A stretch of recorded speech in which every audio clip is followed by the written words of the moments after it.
Yeah, you know what it is. Hot97.com and FlexWeTrust.com. This is 50.com, so you know who I'm getting ready to talk to. 50, what's up, my brother? What's up, man? Everything is good, Flex. I'm out here, I'm working. Listen, man, so look, we just put a picture on the blog of you speaking at the UN. Yeah. Please tell me what that's about. Oh, man, it's about my SK project. I created like a energy drink. Yes. SK Energy, and going into the actual category with like philanthropy built into it. So it's like one of one. For every bottle of it that's purchased, a child is being fed, not only in Africa, but through the World Food Program, which is one of the most respected organizations that you could be connected with. They do relief in Haiti when there's an earthquake, or in Japan if there's a tsunami. It's just what the government relies on to actually make sure that there's aid for different countries and different people in need. Let me tell you something. It's an amazing thing you're doing, my brother. Amazing, man. It's an amazing thing. I mean, it's been a hell of a journey for me. Like I've been able to absorb a lot of new information. I got you. In a short period of time, and I have a lot of people that have experienced a lot more different areas. Like I got a bunch of Harvard graduates around me in conversation, opposed to the guys that would just be from the neighborhood every day. Flex, you know. So yeah, you learn a lot just in basic conversation than you would, you know, if they're providing information consistently. Than talking to somebody who just telling you a joke or telling you what happened in the hood today. But Fifth, I know you must when you're at the UN. I mean, I'm sure you get a lot of music questions. I'm sure you do. Oh yeah, you know what it is. But before we start that, I just use that before we can get out the gate. Like I tell them with my experience. Like a lot of people know my story. Like I never met my father. My mom was killed at the age of 8. So a lot of the mistakes that I made in those early stages will come from lack of guidance in that early point. But I don't regret those things. This is my life. If I wouldn't be who I am right now if I hadn't experienced those things. And I said the same thing I'm saying to you in front of the majority of people from the United Nations right there. Everybody's sitting there. So and they clapped after I was actually done, because what it does is it creates a strong example of possibility of change for someone who's been brought up under those circumstances where they can no longer have limits. You know what it is, Hot 97 Funk Flex, 50 Cent. Now, Fifth, I mean, I got so much to ask you about. First of all, you were at the Mayweather fight. Right. Fam, you was looking so crazy and so, I mean, in tune to the action in the ring, my brother. Yeah. Because, you know, what's crazy, Flex, let me tell you something. Look, with Floyd, before he actually going into the ring, I grab his head before I leave the ring, and I tell him, because, you know, a fighter got to have killer instincts. You can't get in there feeling nice today. Yep. You see what I'm saying? And yes. If you don't go, and I put his head in the right space in conversation, just before I get out, the last thing I say to him, to get him focused, because like Ortiz is a good guy. Like in person, you talk to him, you'll feel like he's trying to be like a nice guy to you. You see what I'm saying? Like there's not a problem. But you just said trying. Right, trying, because he's really trying to make sure that you can't feed your kids the way you're comfortable. Okay. If he land a hook on you, you know what I'm saying? Like there you go. Wow. Now you got whole new obstacles in front of you. So I'll tell him, kill him. Now. Fifth, when you saw Ortiz headbutt Mayweather, what did you think of that? He did it more than one time, man. He did it several times, man. Like it just, one was visible because he damn near came off his feet trying to run into him. You see what I'm saying? Yes. The last one, and then it's like your apologies. Like every time I go with Floyd, you know what's interesting? I've been in venues where that many people came out to see me perform music, right? But those people generally are fans of 50 Cent. Got you. Now, when we go, every time we come out into the arena, they boo us. It's Mexico out there. The last time me and the De La Hoya fight, it was Cinco de Mayo. There was nothing but Mexicans in it.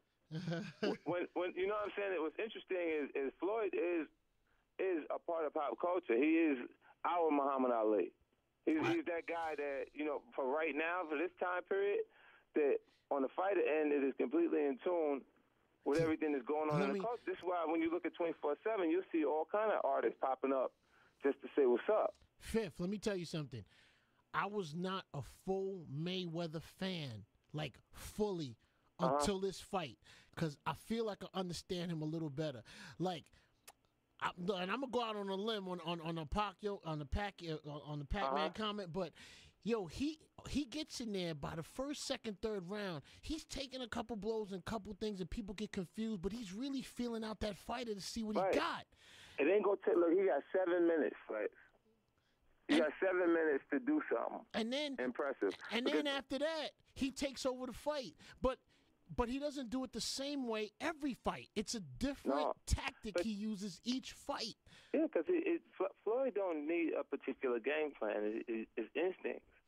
You can't make another look. We can sit there and get a fighter in there and train him to throw the punches the right way from the beginning, and he's not instinctively going to do everything that Floyd does the same way. You know what I'm saying? Like, even his daddy, like, he had issues with his pops because his pops would like to live vicariously through him on some levels. He didn't achieve the same success. Now, what did you think, Fifth? Were you in the area when Larry Merchant and Mayweather had that run? Right there. I'm standing right there. And then, but he never gives him a fair shot on his performance. Whoever they beat, they say, oh, he was washed up when you beat him. And then go send the same person he just beat to Pacquiao. Mm-hmm. You realize everybody that they say that Floyd needs to fight next is under his previous promoter? Got you. Like, now that he's not sharing the money because he's taking 100% of the money. You see what I'm saying? Everybody that's around Floyd is an employee. They're employed to him, but the money, the check itself is cut to Floyd. And that's that. No middleman. Oh, that's it. We go straight to the bank. Now, so now I heard you I heard you bet on the fight, and you made a hefty trip to the bank. I was just hearing it grapevine. Yeah, well, you know, they go send that W9. You know, they send that W9, so I'm gonna chill with that.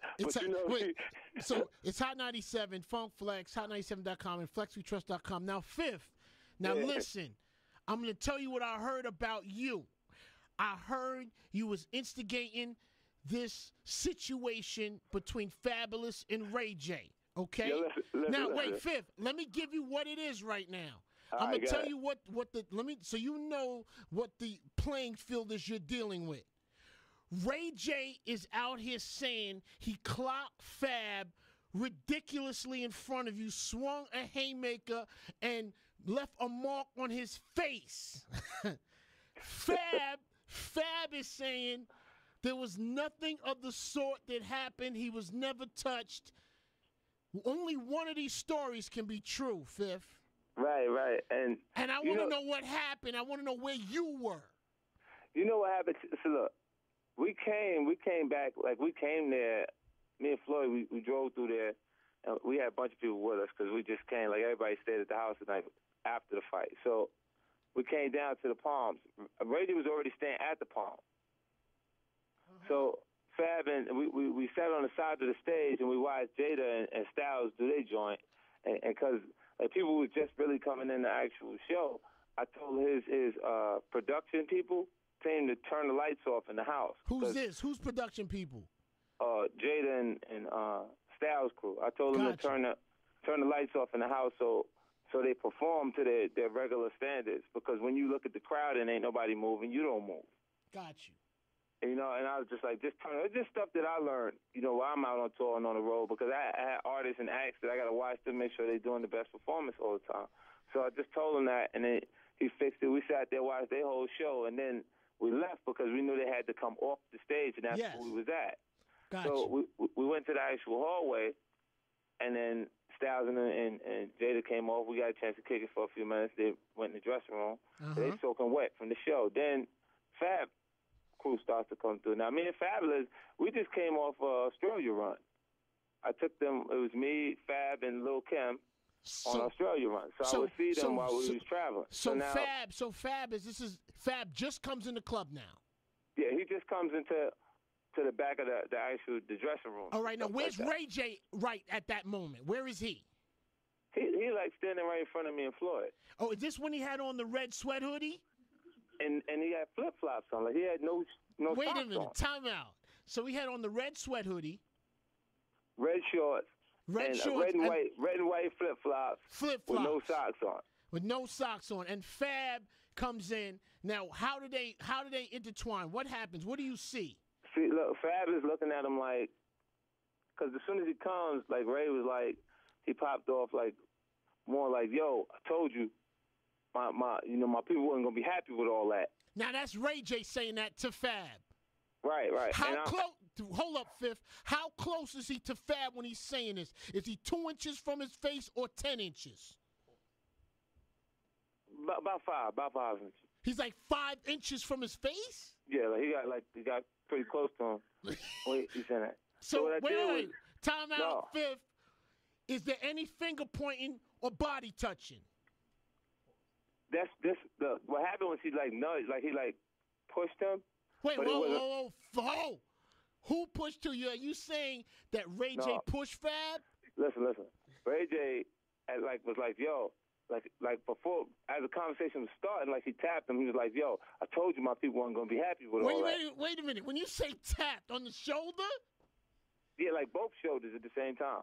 he tapped both shoulders at the same time. Yo, I told you my peeps was gonna be happy with that. What did Fab say after that? And Fab is looking at him like he's crazy because he was looking Got he you. looked at me, and he was like, yo, and I'm like, because Fab was coming to say, like he said what's up to me, like he was giving me a pound, and then right after Fifth, that, were you laughing at any point? no, I didn't get funny because look, one of the Fab people look. Were you instigating it?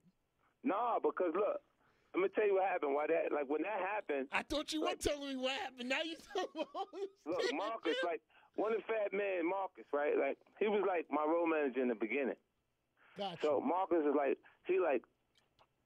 probably about 230 right now. Gotcha. About 5'8".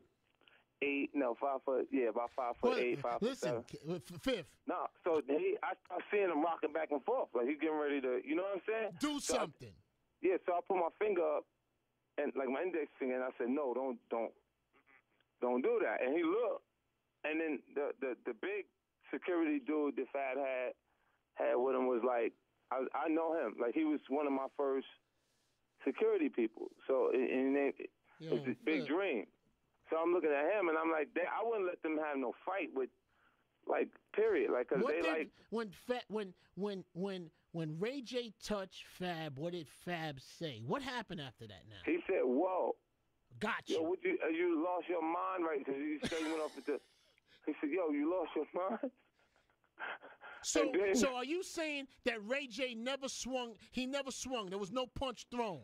Nah, listen, what happened is following that, it was like one of them big, like, I think he had a little bit of juice in him. You know what I'm saying? Who had the juice in him? I think Ray had a little something. He had a little juice in him. You sauce, Yeah, like- alcohol.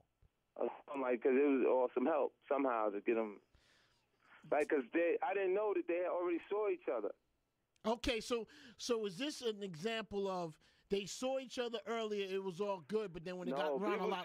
People say, look, I can't help it. If I don't pump you up on purpose, it's not my fault. Got you. If I pump you up without saying anything, because I'm there, how can you blame me? Like, if a person starts to be like, yeah, now my people's is here, what's up? 50, are you saying Ray J's lying? I'm not saying Ray J's lying. He said he swung on Fab. No. And listen, he did start to moving in the actual hallway, and I got in between both of them. Now, okay.